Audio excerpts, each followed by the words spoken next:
So as I mentioned before, all luxury suites can get a specific channel guide assignment.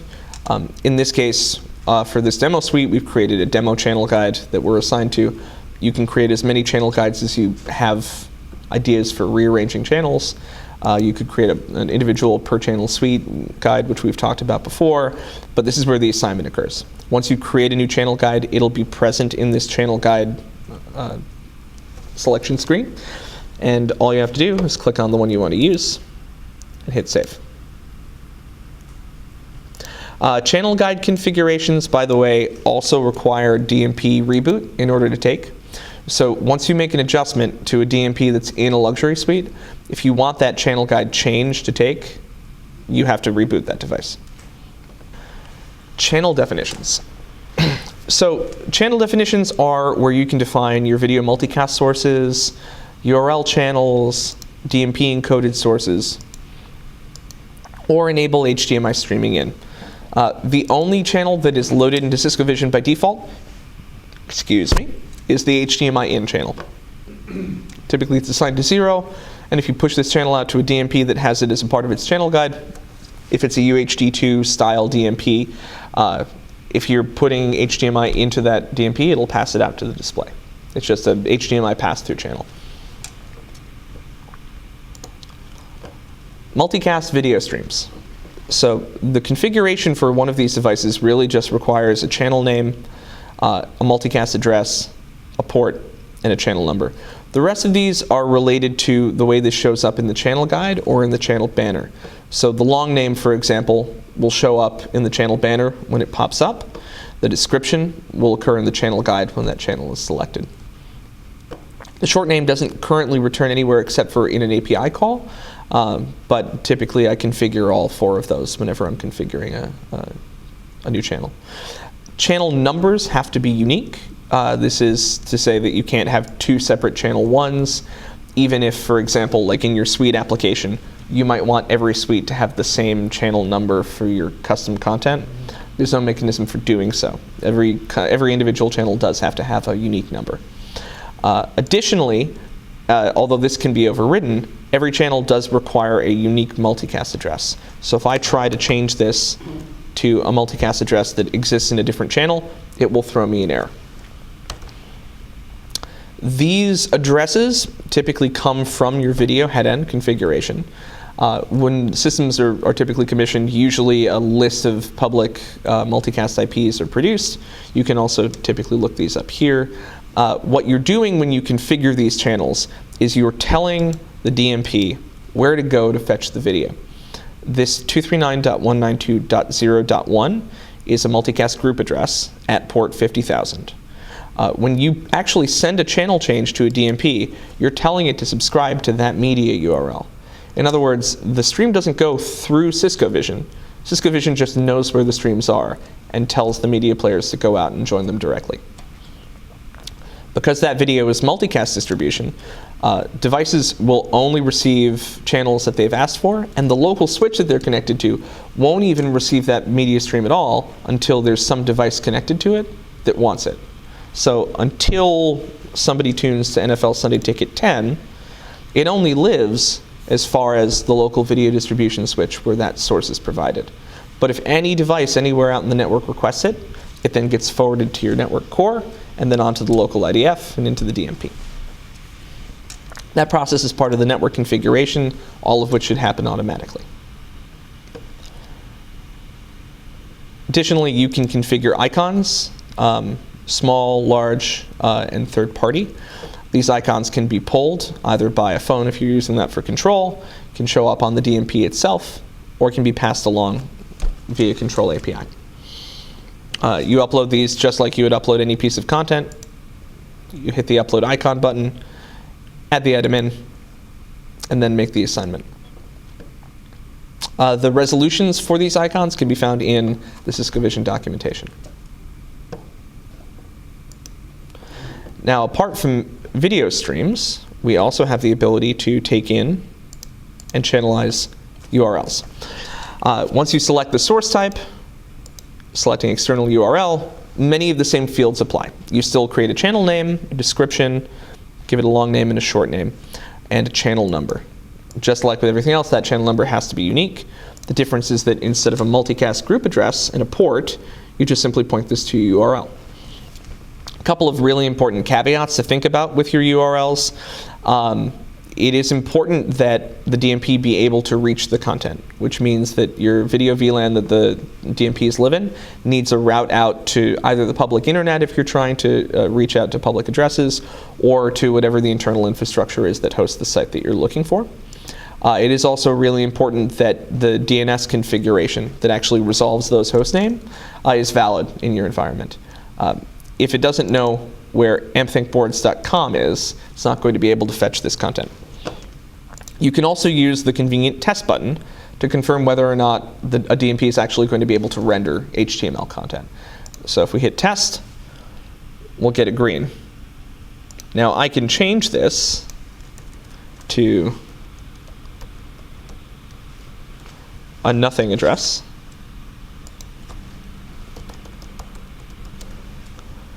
And if I hit test, this is going to throw me an error.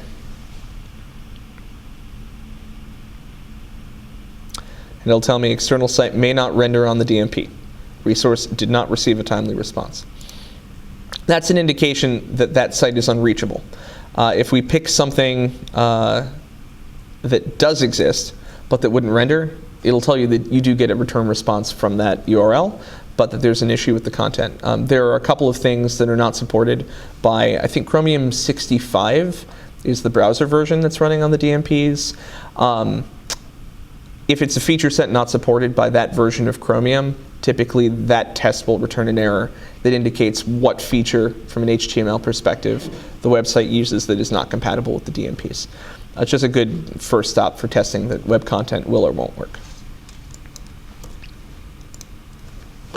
The nice thing about channelizing DMPs is channelizing URLs is that unlike using the start and stop web application method of tuning channels, you don't have to stop the web application to unload it when you change channels. So if you put this in, like for example, the Raiders schedule that you've got running, you can tune to it, you can tune away from it. You don't have to worry about sending any other additional commands. It can be treated just like a channel. Additionally, once you add a channelized URL, it can be sent out the same way that you would send out a channel in a script, right?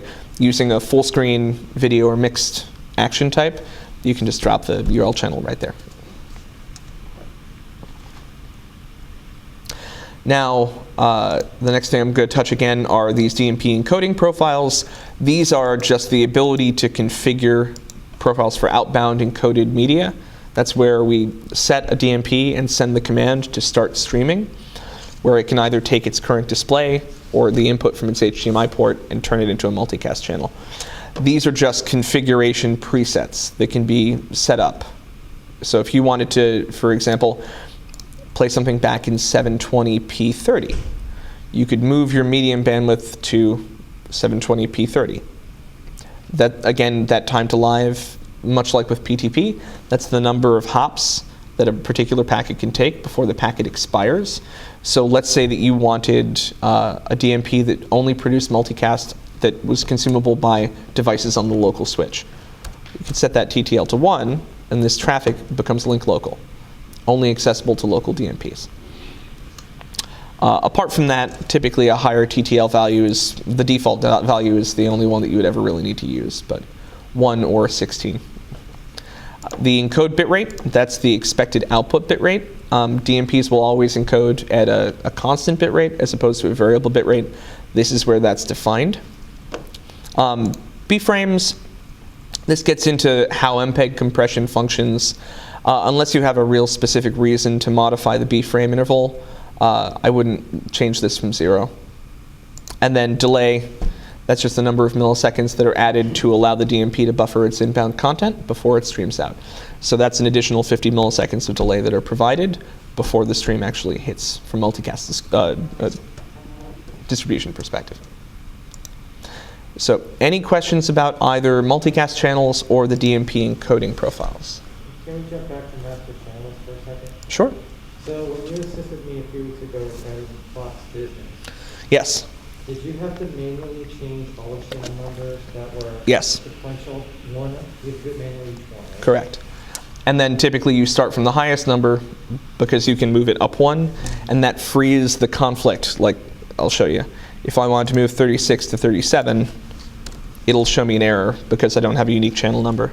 So to shift your channel guide up, you start from the highest number available, you move it to 75 and go one at a time until you reach all the way back. And like I said before, there is no method for making bulk changes to multicast channels or channel guides. It's 100% a manual process, both to build it in the first place and then also to make modifications. So. Any other questions? Oh, I did not actually look at the encoding profile piece here. So this is an example of a DMP encoded channel. So if you remember from yesterday when we were looking at script actions where we had a start streaming activity, you'll remember that there were just 3 channel options. That's because there are 3 that have this DMP encoded serial box ticked. If you have a multicast channel that is DMP encoding enabled, that channel becomes available to start streaming from a script perspective. Right? So one more time, sorry. So that button right there just indicates that this multicast channel is expected to come from a DMP. Once you set this up and save it, you can then start that channel on a DMP via script action. I'll actually show you that right now to go back and remind you, because I think it's a useful thing to look at. Here's this daily encoder script as a reference point.